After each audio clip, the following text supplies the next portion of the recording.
Hello Anantapur welcome back to my channel అలఫీ good morning friends. ఈ వీడియోలో వచ్చేసి ఈరోజు అనంతపురం టొమాటో మార్కెట్ యొక్క స్టాక్ ఇన్ఫర్మేషన్ ఈ వీడియో ద్వారా షేర్ చేస్తున్నానండి. సో ముందుగా ఈరోజు డేట్ వచ్చేసి 21వ తేదీ అండ్ జూలై నెల 2024 సంవత్సరం.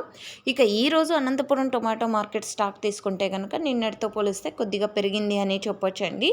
ఇక రోజు రోజుకి కొద్దిగా పెరుగుతూ వస్తుందన్నమాట. అండ్ క్వాలిటీలు అన్ని రకాల క్వాలిటీ టమోటాలు అంటే third quality, second quality, first quality టమోటాలు కూడా చాలా మంచిగా ఉన్నాయండి. సో ఓకే ఫ్రెండ్స్, ఇక ఈరోజు టోటల్గా టమోటా స్టాక్ తీసుకుంటే గనక 40,000 ప్లస్ బాక్సెస్ వచ్చిందండి. 40,000 ప్లస్ బాక్సెస్ వచ్చిందనమాట. అండ్ ఇక్కడ కేవలం 15 కిలోల టొమాటో బాక్సెస్ మాత్రమే ఉంటాయి. ఇది కేవలం స్టాక్ ఇన్ఫర్మేషన్ మాత్రమేనండి. నెక్స్ట్ వీడియో ద్వారా ప్రైజెస్ ఇన్ఫర్మేషన్ మీ అందరికీ షేర్ చేస్తాను. సో ఇదండి ఇన్ఫర్మేషన్. యూజ్ అయితే please like. Thank you for watching this video.